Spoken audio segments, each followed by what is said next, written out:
আসসালামু আলাইকুম প্রিয় দর্শক, আশা করি সবাই ভালো আছেন। আমার চ্যানেলে সবাইকে স্বাগত জানাই। এখানে আমি আজকে দেখাবো বাটার পাউন্ড কেক। আর এই বাটার পাউন্ড কেকটি কিন্তু অসম্ভব মজার হয় খেতে, যেহেতু বাটার দেওয়া হয়।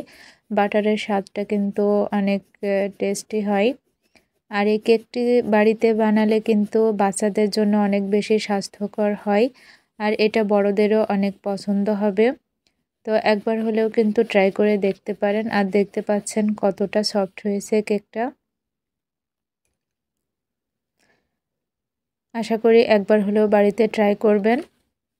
আর বাড়িতে বানানো যে কোনো খাবারই কিন্তু বাচ্চাদের জন্য অনেক বেশি স্বাস্থ্যকর হয়। বাইরে থেকে এই কেক কিনে আনলেও কিন্তু বাড়িতে বানানো কেকের মতো স্বাদ আসবে না এবং স্বাস্থ্যকরও হবে না।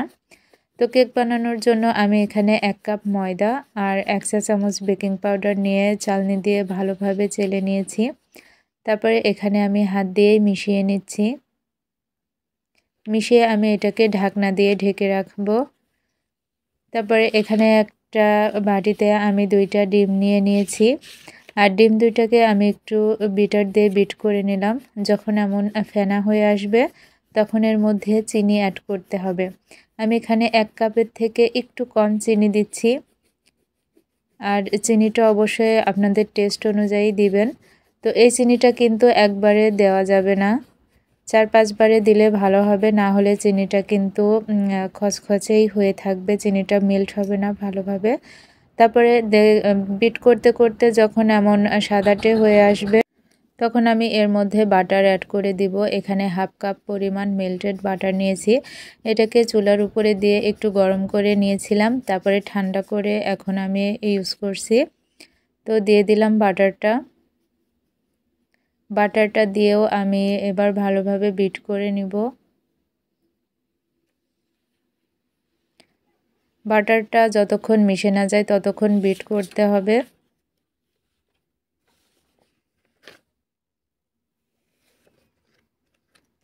আর বিট করতে করতে অবশ্যই একটু হাত দিয়ে চেক করে দেখবেন যে চিনিটা গলে গিয়েছে কিনা সম্পূর্ণ।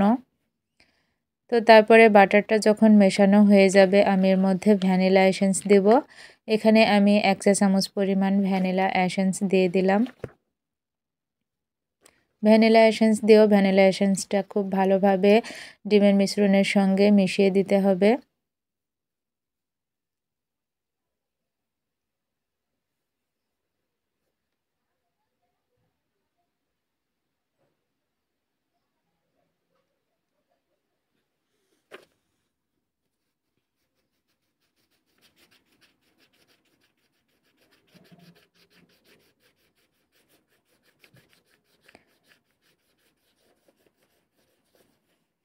এরপর এখানে আমি সামান্য পরিমাণে লবণ দিব, কারণ লবণটা দিলে কেকের টেস্ট অনেক বেশি ভালো আসে। চাইলে আপনারা যখন শুকনো উপকরণগুলো চেলে নেবেন তখনও কিন্তু লবণটা দিয়ে চেলে নিতে পারেন, তবে আমার কাছে মনে হয় পরে দেওয়াটাই ভালো, ব্যাটারের সাথে দিলে ভালো হয়। তো মেশানো হয়ে গিয়েছে লবণটা।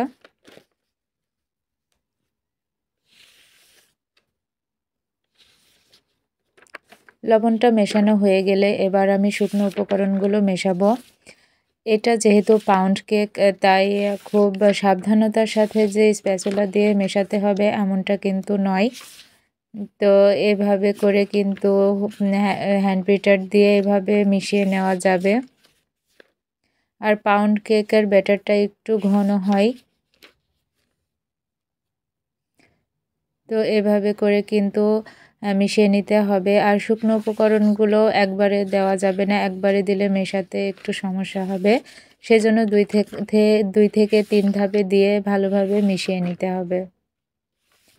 আমি আরও একবার দিয়ে দিলাম, দিয়ে আবারও বিটার দিয়ে ভালোভাবে মিশিয়ে নিব।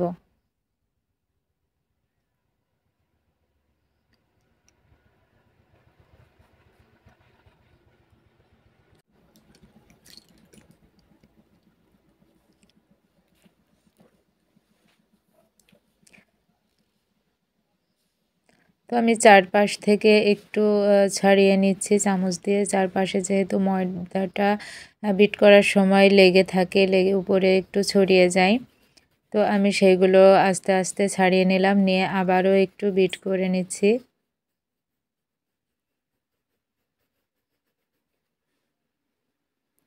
তো দেখতে পাচ্ছেন এর কনসিস্টেন্সিটা ঠিক কেমন হবে। এটা কিন্তু অনেক ঘন একটা ব্যাটার। পাউন্ড কেকের জন্য ঠিক এমনই একটা ব্যাটার তৈরি করা হয়, এতে করে কেক অনেক বেশি ভালো হবে।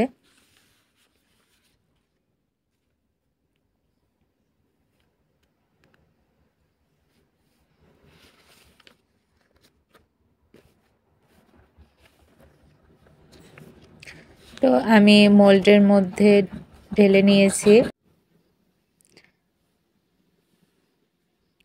পাউন্ড কেকের মোল্ডের মধ্যে আমি কেকের ব্যাটারটা ঢেলে নিয়েছি, নিয়ে সমান করে দিয়েছি।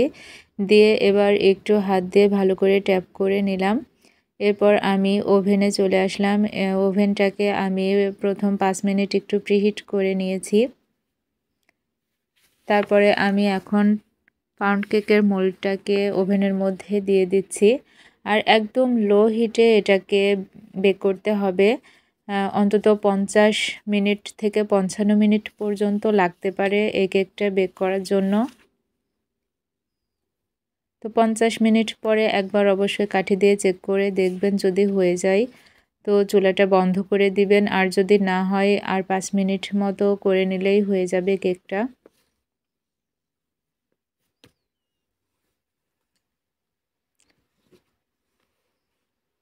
এই তো মাশাআল্লাহ কেকটা হয়ে গিয়েছে এবং কেকটা দেখতে অসম্ভব সুন্দর হয়েছে আর হয়েছে সুপার সফট। আমি একটু কেটে দেখাচ্ছি কেকটা।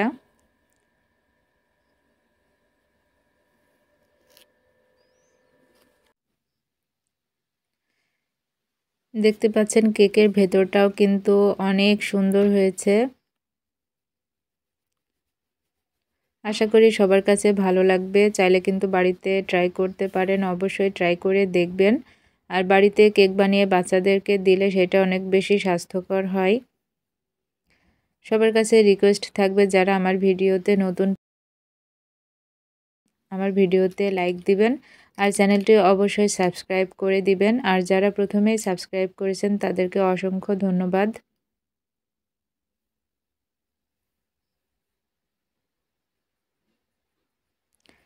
তো দেখতে পাচ্ছেন কেকগুলো কিন্তু অনেক বেশি সফট হয়েছে আর খেতেও মাশাআল্লাহ অনেক টেস্টি হয়েছিল কেকটা। আল্লাহ হাফেজ।